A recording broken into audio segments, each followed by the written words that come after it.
प्राकृतिक मानवाधिकार के तहत देखते हैं तो प्राकृतिक दृष्टि से जितना मानवाधिकार पुरुष को प्राप्त है उतना ही महिलाओं को भी प्राप्त है, बल्कि कहीं के तो पृथ्वी पर जन्म लेने वाले प्रत्येक मानव को मानवाधिकार प्राप्त हो जाते हैं। और इस मानवाधिकार का तात्पर्य होता है कि उनके व्यक्तित्व में निखार लाया जाए, उनके विकास के लिए तमाम प्रयास हो। प्राकृतिक अधिकार पर समान अधिकार है। और हम ये देखते हैं, कह सकते हैं कि न केवल प्राकृतिक उपहार के तहत नदी, पहाड़, पर्वत, पानी ही नहीं उन्हें मिले, बल्कि सम्मान, पोषण, रक्षण, सुरक्षा सब चीज़ उनको मिले, स्वास्थ्य, शिक्षा भी मिले, ताकि वे भी सुसंस्कृत हो, वे भी सम्मानित महसूस करें, वे भी गरिमा के साथ जीवन जिए। ऐसे में पुरुष और महिलाओं के साथ किसी भी तरह का प्राकृतिक भेदभाव की बातें नहीं होती है। वहीं हम यह देखते हैं मानव इतिहास के समाज में तमाम संस्कृतियों में ऐसे अधिकार रहे हैं, ऐसे सिद्धांत रहे हैं जो न केवल तत्कालीन दृष्टि से सम्मानित रहे थे, बल्कि आज भी उन्हें सम्मान मिलता है और उनका संरक्षण किया जाता है। और मानवाधिकार के इस व्यापक परिप्रेक्ष्य को, जहाँ संविधान ने मौलिक अधिकार के माध्यम से इसे संविधान में स्थान दिया है कि व्यक्ति विकास करे, वहीं राष्ट्रीय के साथ साथ अंतर्राष्ट्रीय स्तर पर भी निरंतर व्यक्ति के तमाम प्रकार के मूलभूत सुविधाओं के संदर्भ में आवाज़ें बुलंद होती रही है। हम ये देखते हैं कि अगर हम बृहद रूप से मानवाधिकार के पक्ष को देखें, व्यापक रूप से देखें, तो उसका दायरा काफ़ी विस्तार हो जाता है। मानवाधिकार के संदर्भ में हम यह देखते हैं कि बेबीलोनियन नियम, बेबीलोन के हम्मुराबी संहिता आप जानते होंगे 1792 1750 ईस्वी के पूर्व रही है। वहीं लैंगोस के समकालीन 3260 ईस्वी, अक्कर के सारगोन 2300 ईस्वी पूर्व के काल के दौरान भी मानवाधिकार का आपको जिक्र मिलता है। चाहे जित कबीलाई समाज में ही आप चले जाएं, तो जिस किसी को सत्ता मिली, सुरक्षा मिली, जो सरदार थे, उन्हें भी तो लोगों ने इसी के तहत अधिकार दे दिया कि आप मेरी रक्षा करें, आप मेरे मानव अधिकार की रक्षा करें।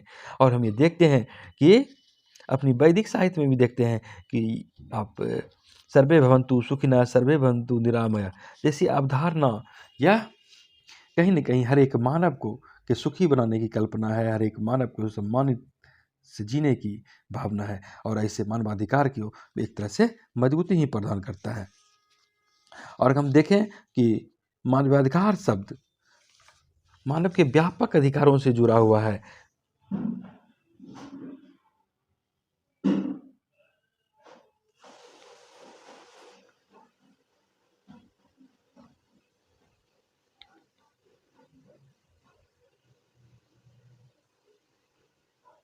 यह पुरुष महिला में भेद नहीं करता। यह तो पारिवारिक जीवन, सामाजिक जीवन के लिए एक अनिवार्य तत्व है। और व्यक्ति अपना विकास कर सके, समाज का विकास कर सके, समाज के लिए उपयोगी बन जाए, मानव विकास स्वयं में मानव कर सके।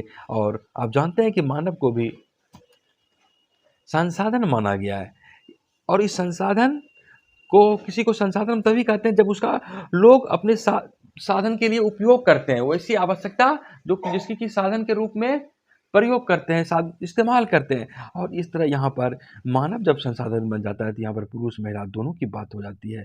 और एक विद्वान हुए एरोलॉस्की, उन्होंने भी कहा था कि मानवाधिकार के पहले यदि हम देखें तो अधिकार शब्द की बात होती है। यह अधिकार एक ऐसी परिस्थितियां उत्पन्न करती है जहां कि आप अपने अधिकार जताते हैं, और यह अधिकार यदि नहीं रहेगा तो व्यक्ति अपने व्यक्तित्व का विकास नहीं कर सकता। यह अधिकार काफ़ी व्यापक दायरे में होता है। वहीं हम यह भी देखते हैं कि मानवाधिकार एक ऐसा अधिकार होता है जिसका उपयोग करने से, जिसकी रक्षा करने से व्यक्ति अपना विकास कर सकता है। और यह किसी ऐसा नहीं है कि यह किसी एक ही पक्ष के से संबंधित है, एक ही समाज, एक ही किसी क्षेत्र विशेष के क्षेत्र, राष्ट्र विशेष से ही संबंधित है।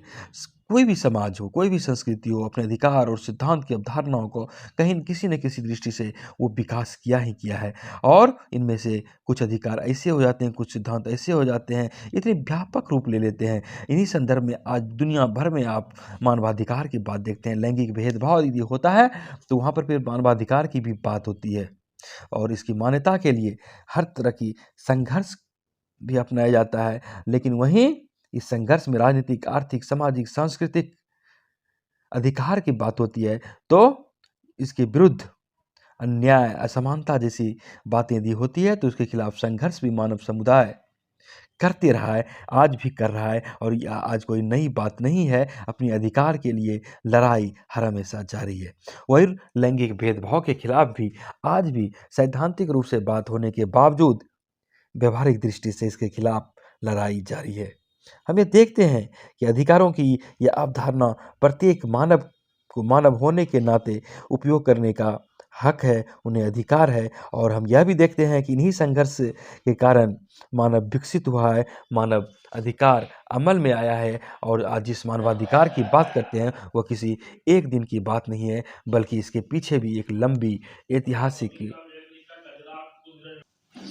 कालक्रम की लंबी अवधारणा जुड़ी हुई है। और यह विकास एक दिन की बात नहीं है।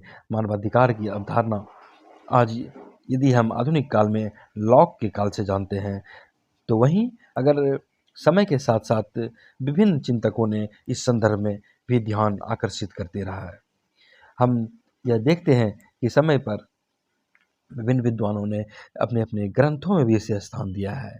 कई विश्व के जो भी धर्म ग्रंथ आप देखते हैं, वेद, महाभारत, भगवद गीता, रामायण, बाइबिल, कुरान शरीफ, जैन, बौद्ध, सिख ग्रंथ, हर जगह कहीं भी आपको मानव के शोषण की बात नहीं मिलती है, बल्कि उसमें मानव के दायित्व, मानव के अधिकार, मानव के विवेक और एक सुंदर समाज के निर्माण की परिकल्पना की गई है। वहाँ शोषण की बात नहीं कही गई है।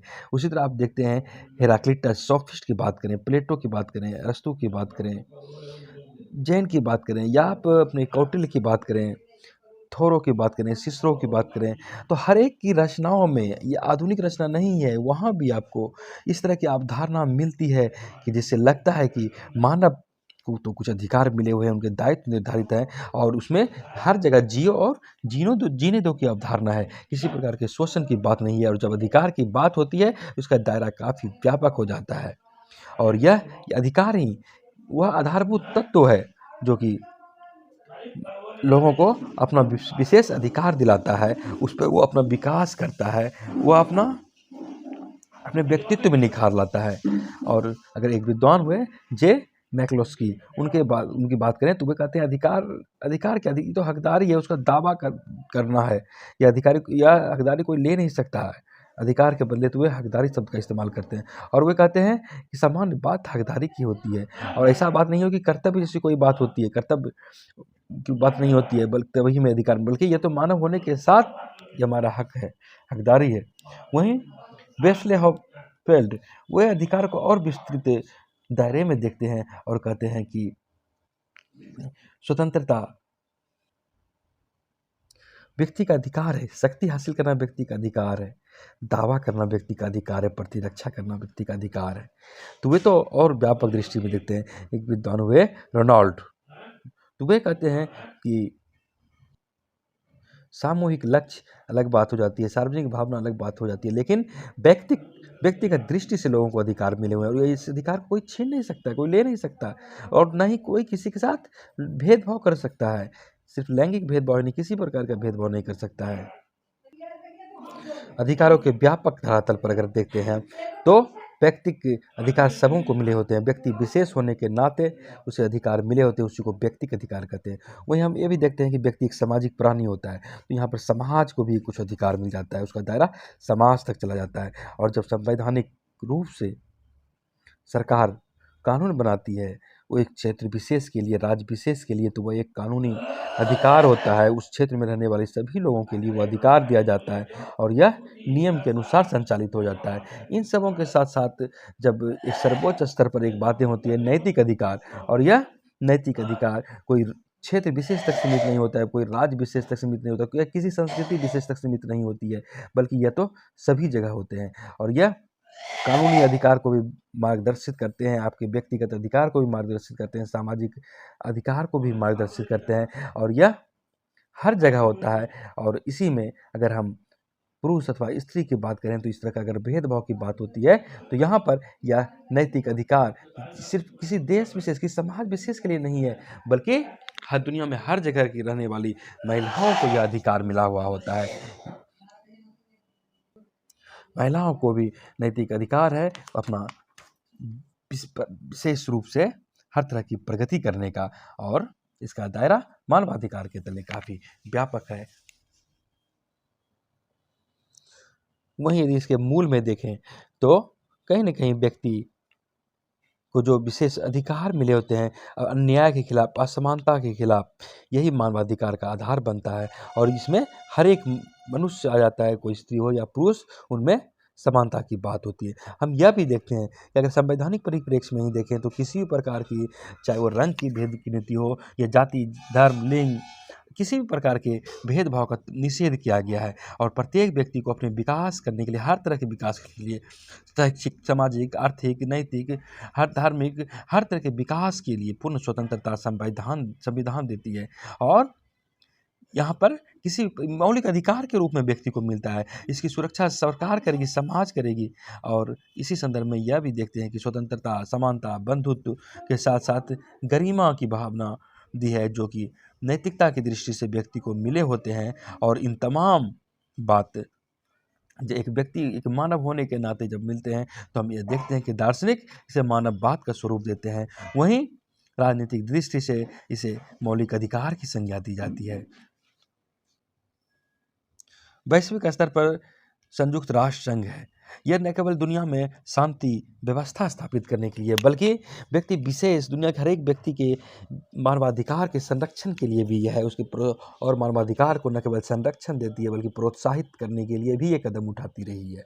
और हम देखते हैं कि आज 10 दिसंबर को मानवाधिकार दिवस मनाया जाता है, तो उसी संयुक्त राष्ट्र संघ की याद में जो 10 दिसंबर 1948 को मानवाधिकार का सार्वभौम घोषणा पत्र जारी किया था, उसके संरक्षण के लिए कदम उठाए थे। घोषणा पत्र में 30 अनुच्छेद की बात कही गई है। और संविधान के मौलिक अधिकार या राज्य के नीति निर्देशक तत्व की बात करें तो यहाँ पर इसका दायरा काफ़ी व्यापक हो जाता है।